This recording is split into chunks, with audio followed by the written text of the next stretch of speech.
G'day. Welcome back to Chuck Chases of Facts, where we're still looking at strange things on the internet and YouTube.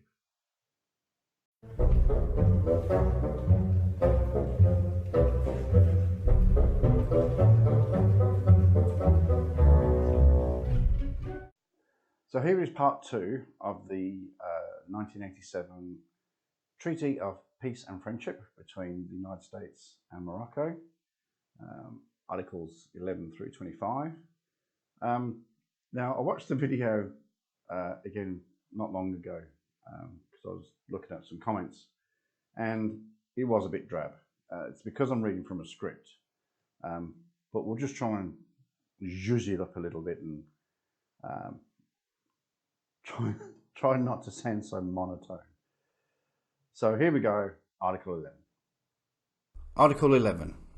If we shall be at war with any Christian power, and any of our vessels sail from the ports of the United States, no vessel belonging to the enemy shall follow until 24 hours after the departure of our vessels, and the same regulation shall be observed towards the American vessels sailing from our ports, be they enemies, Moors or Christians.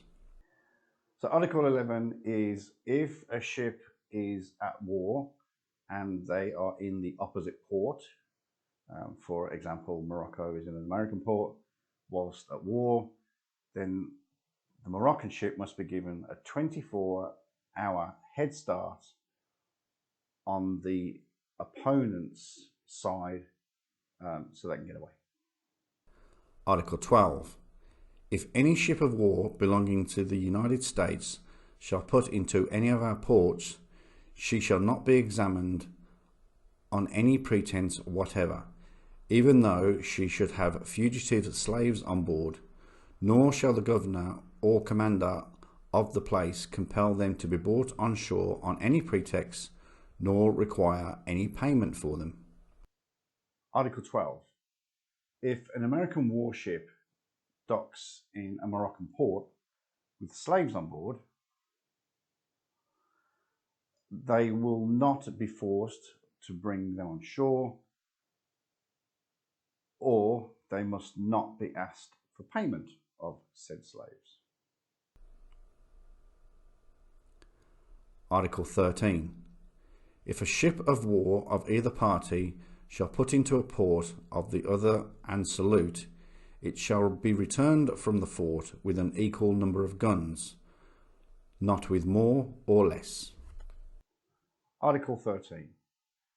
If a warship docks in the opposing port and they fire a salute on arrival, then the salute must be returned from the fort with the same amount of shots, no more, no less. Article 14. The commerce with the United States shall be on the same footing as is the commerce with Spain, or as that with most favoured nation for the time being, and their citizens shall be respected and esteemed, and have full liberty to pass and repass our country and seaports whenever they please without interruption.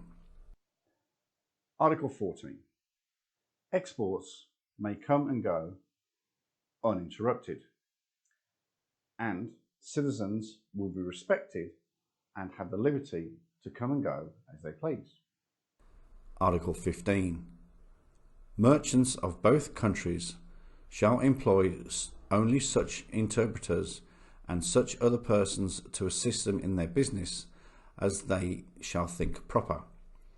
No commander of a vessel shall transport his cargo on board another vessel. He shall not be detained in port longer than he may think proper, and all persons employed in loading and unloading goods or in any other labour whatsoever shall be paid at the customary rates, not more and not less. Article 15. Merchant ships can hire as many interpreters or other staff to assist in business as they see fit. Captains can only use their ship to transport goods. They shall not be detained in port, and all port staff will be paid at customary rates, not a penny more, not a penny less. Article 16. In case of a war between the parties, the prisoners are not to be made slaves, but to be exchanged for one another, captain for captain, officer for officer, and one private man for another. And if there shall prove a deficiency on either side, it shall be made up by the payment of 100 Mexican dollars for each person wanting. And it is agreed that all prisoners shall be exchanged in 12 months from the time of their being taken, and that this exchange may be effected by a merchant or any other person authorised by either of the parties. Article 16. If there is a war between the USA and Morocco, then each country has 12 months to return any prisoners. The ratio is 1 for 1, captain for a captain, officer for an officer. If there is a shortfall, then a fee of 100 Mexican dollars must be paid, and the exchange can basically be done by anybody in authority. Article 17. Merchants shall not be compelled to buy or sell any kind of goods but as such as they shall think proper, and may buy and sell all sorts of merchandise, but such as are prohibited to the other Christian nations. Article 17. Merchant ships do not have to buy and sell goods if they don't want to, but they can buy and sell items prohibited by Christian nations. Article 18.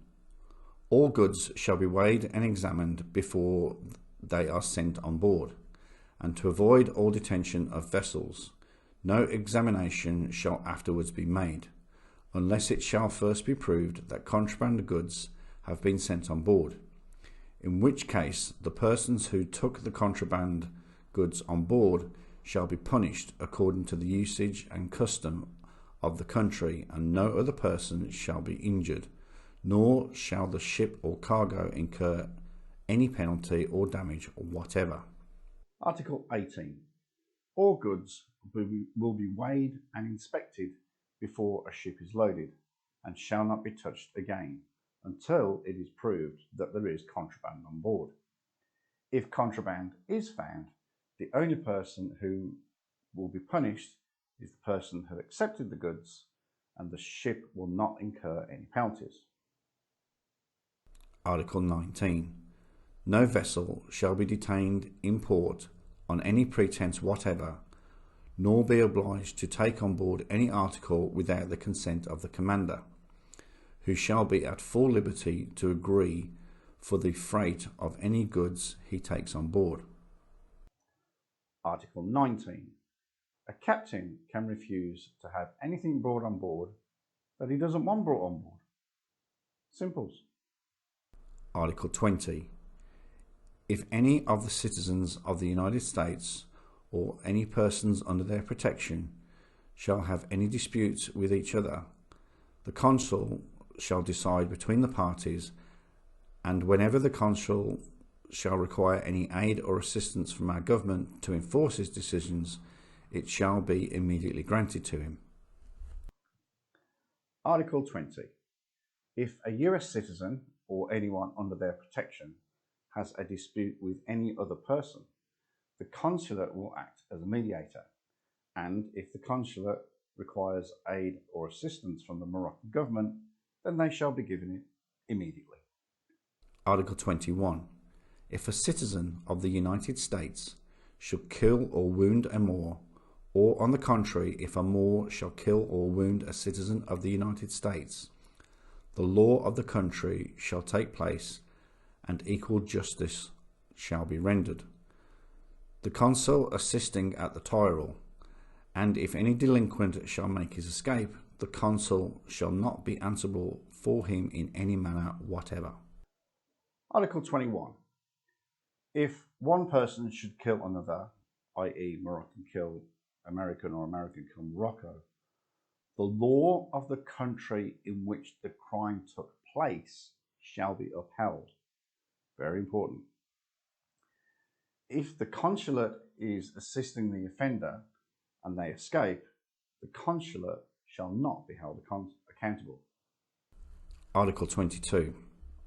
If an American citizen shall die in our country and no will shall appear, the consul shall take possession of his effects, and if there is no consul, the effects shall be deposited in the hands of some person worthy of trust, until the party shall appear who has a right to demand them. But if the heir to the person deceased be present, the property shall be delivered to him without interruption. And if a will shall appear, the property shall descend agreeable to that will as soon as the consul shall declare the validity thereof. Article 22. If an American should die in Morocco and no will is present, the consulate shall be given that person's personal effects.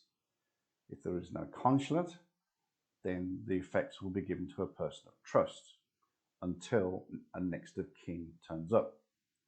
However, if the deceased child is there, then the effects will go immediately to them. If a will does turn up, the consulate will verify it and it shall be acted upon. Article 23. The consuls of the United States of America shall reside in any seaport of our dominions that they shall think proper, and they shall be respected and enjoy all the privileges which the consul of any other nation enjoy. And if any of the citizens of the United States shall contract any debts or engagements, the consul shall not be any manner accountable for them, unless he shall have given a promise in writing for the payment or fulfilling thereof, without which promise in writing no application to him for any redress shall be made. The US consulate can live in any seaport which he chooses, and they shall be respected and enjoy the same privileges as any other consulate. If a US citizen falls into debt, it is nothing to do with the consulate unless the citizen makes a promise in writing and gives it to the consulate. Article 24. If any differences shall arise by either party infringing on any of the articles of this treaty, peace and harmony shall remain notwithstanding in the fullest force, until a friendly application shall be made for an arrangement, and until the application shall be rejected, no appeal shall be made to arms. And if a war shall break out between the parties, 9 months shall be granted to all the subjects of both parties to dispose of their effects and retire with their property. And it is further declared that whatever indulgences in trade or otherwise shall be granted to any of the Christian powers, the citizens of the United States shall be equally entitled to them. Article 24. If any part of the treaty is broken, peace and harmony shall remain in force until an application is submitted to work out the problem. If the application is rejected, neither party will ready to arms. If all else fails and war is declared, then each country will have 9 months to remove their citizens and their property out of the country. And furthermore, the United States can still trade with other nations. Article 25. This treaty shall continue in full force with the help of God for 50 years. And finally, Article 25, the treaty will last for 50 years. Now, at the time of the making of this video, I couldn't find who or how it got extended past the 50-year mark. Still trying to work on that to see who actually signed and extended it after the 50 years. So by the time I publish this video, if I still haven't found it, I'll work on it and get that information to you. So that's it. The 25 articles of the 1787 treaty of peace and friendship between the United States and Morocco. It does not, I repeat, it does not say that America is Morocco. Moroccans, or Moors, are the indigenous people of America / Morocco / annexing / fucking dreamland. None of what they fall back on, none of what they preach, none of what they think, none of the blueprint for taking back America is in this treaty. It is simply a treaty of peace and friendship. Okay, that'll do it there. If you did like the video, obviously please give it a thumbs up tick. If you've joined the channel for the first time, please subscribe and click the alert bell for all other upcoming videos. Obviously, all of you know by now, pop a comment in the section below and I will reply to a comment if I deem it worthy. Any feedback, particularly about the microphone, let me know about that. And